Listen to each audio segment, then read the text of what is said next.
Hello, and welcome back to the channel. Today we're going to be going through how we created our timeless magical style DreamSnap submission. And this is our outfit for the week. And let's go ahead and take a look at the challenge. So this is indeed an outfit challenge.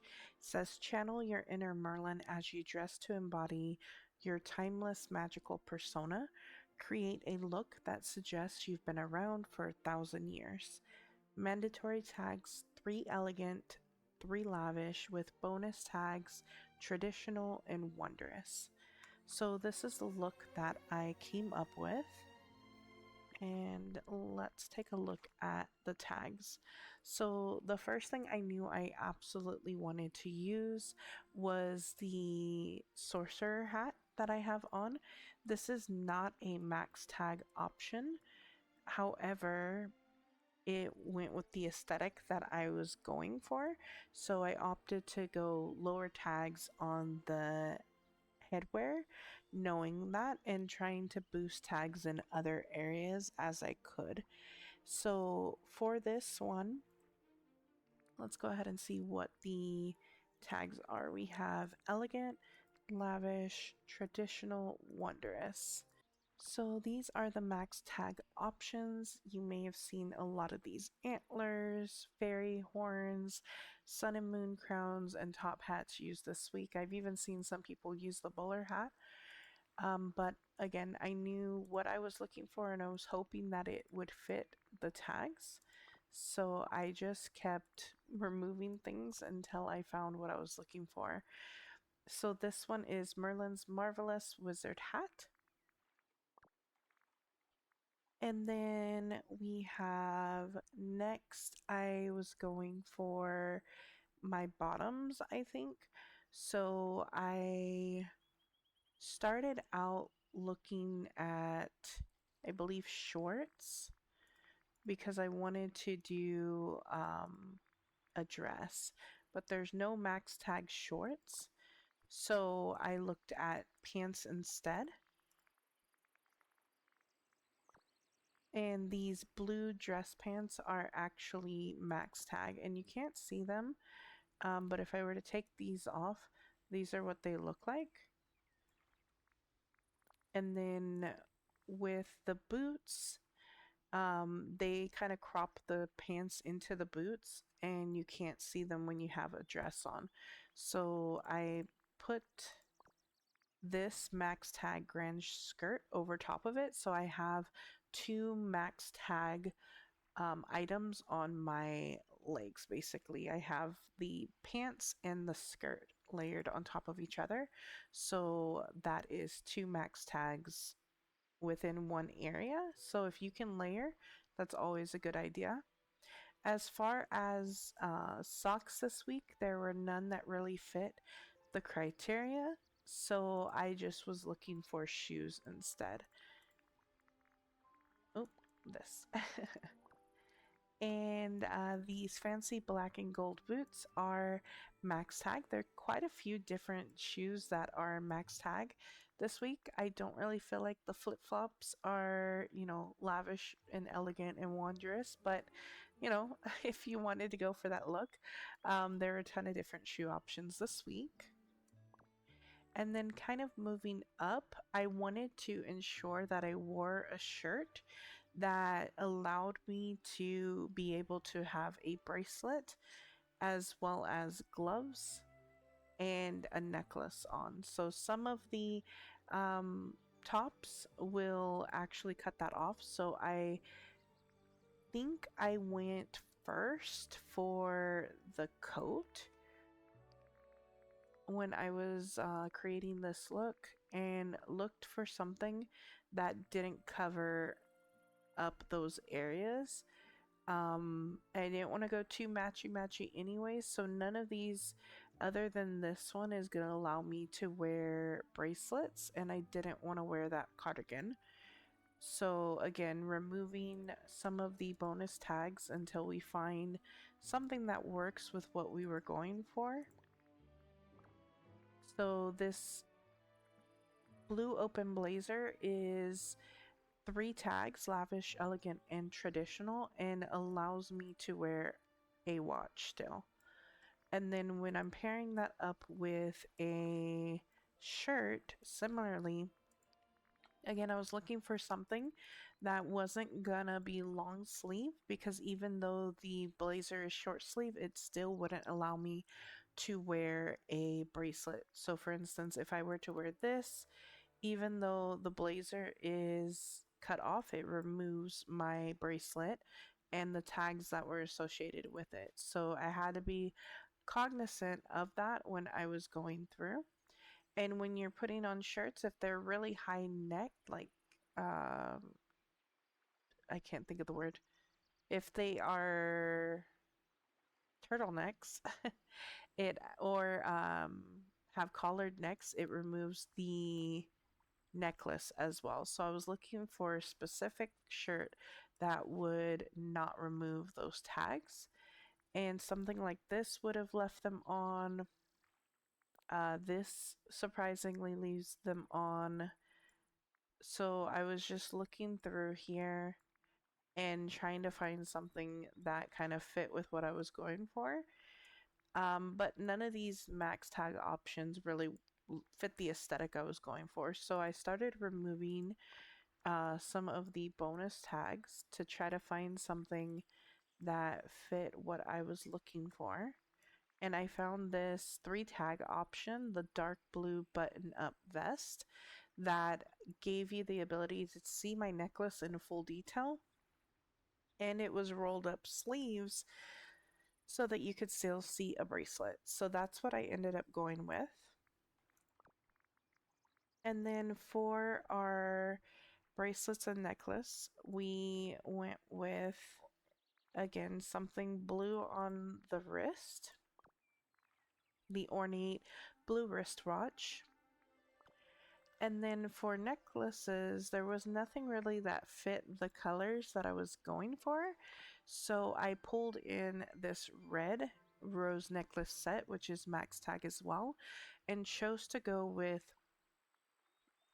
earrings to try to match up with that rose necklace, as well as to use makeup to bring in that red on my outfit.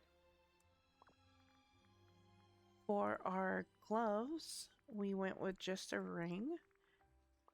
So this ring here, the Enchanting Blue Pumpkin Ring, is a max tag option, so I went with that. And for our back, we put on these wings to match our skirt. And this is the sparkly wings that are also max tag as well. And for the earrings, like I said, I mirrored the necklace here and went with these gold rose earrings that are also max tag. And for our glasses, I went with this max tag golden blue jeweled frames as well. And that is pretty much everything that I have on. So let's go ahead and take a quick sample photo here.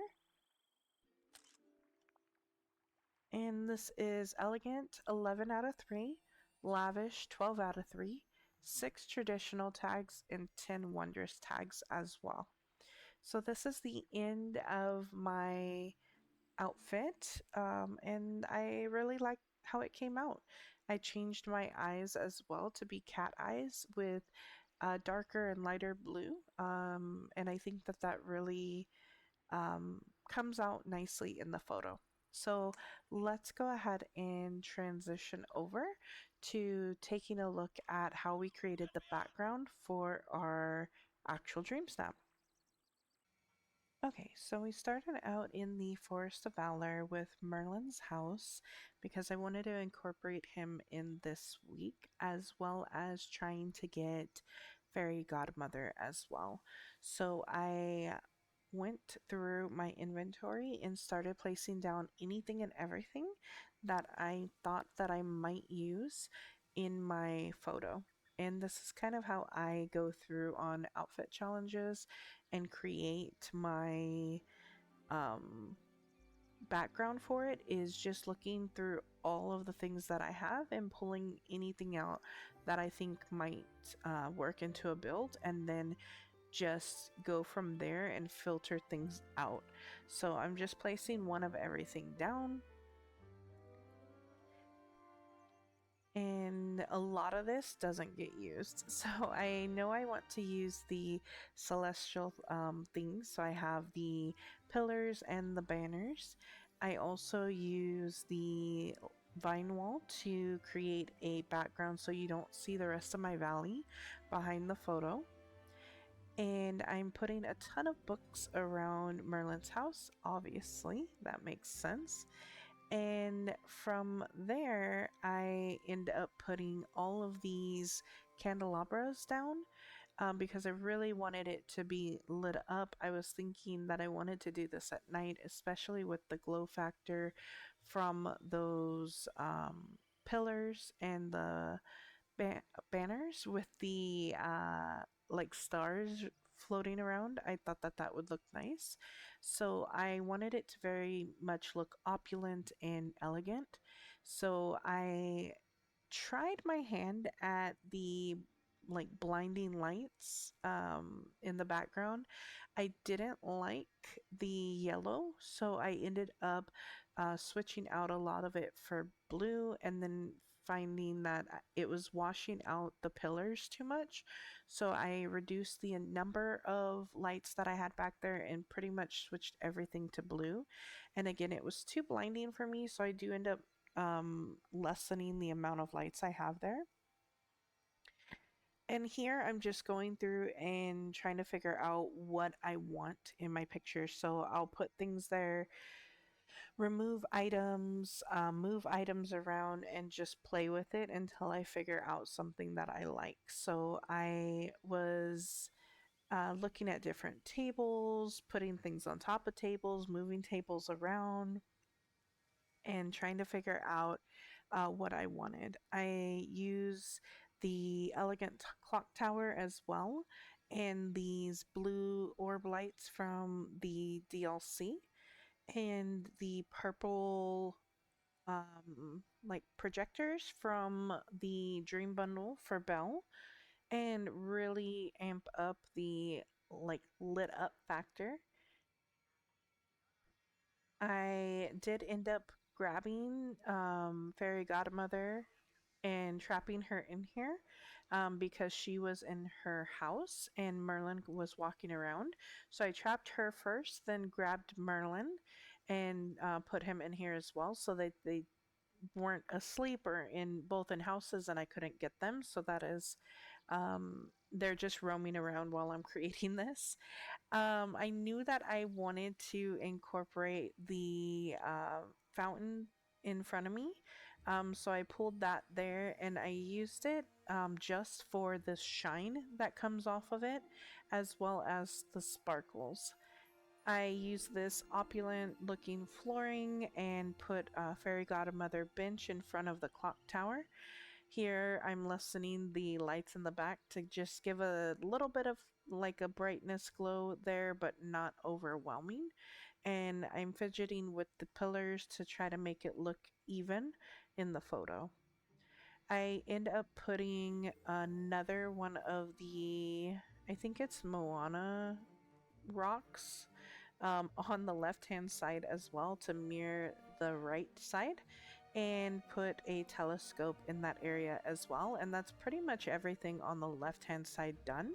And then on the right hand side, I really went for kind of a I don't know what you'd say, like sorcerers like area where there's alchemy going on. There's a spell book open with some melted candles, the scrolls on the floor. We have the library futuristic looking tablet along with some pixel cooking things, and we have some different items, so potions, vials, the like I don't know, is it like a brewing thing? I'm not sure.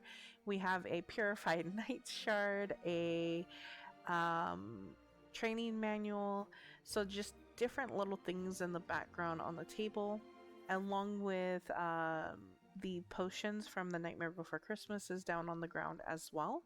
And the main star on the right hand side is Ursula's um, cauldron there. It looks like Ursula's. I don't know if they specifically stated it to be that way, but it has a lot of purple glow.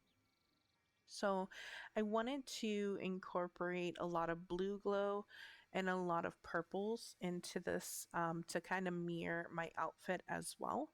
And then I ended up hanging out with Merlin and having him on my right hand side, and then waiting for Fairy Godmother to do something cute or be in the photo. I end up switching out the Raven for the Fire Raven, again to pull in the reds from my outfit. And I'm using the golden flooring to put on the left and right hand sides because I didn't like the look of all the green grass, and I like that a lot more. I end up moving the flowers and myself a little further back as well, because I wanted to be closer to the actual like build and not so far away.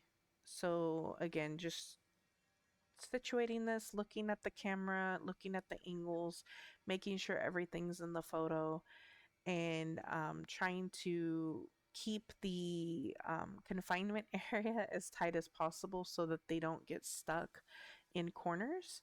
And then I end up pulling in more melted candles kind of leading up to Merlin's house because it felt a little um, like empty behind me. So I put these leading up to the house and fixed the banners to be perfectly aligned and end up putting these golden plants down there as well. And I think that that adds just a really opulent look.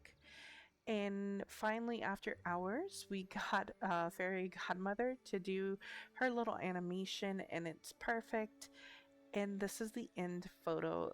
And I absolutely love that the fountain had the sparkle on my hat in that end result as well. It looks very magical. So even in a smaller image like this, which is what most people will see, I think it really pops out at you and is very gorgeous and glowy. And I absolutely am in love with this. And this is, I would say, one of my favorite dream snaps that I've ever done. So I hope you enjoyed this video and this process. And I can't wait to see what you all came up with. And I will see you next time. Bye.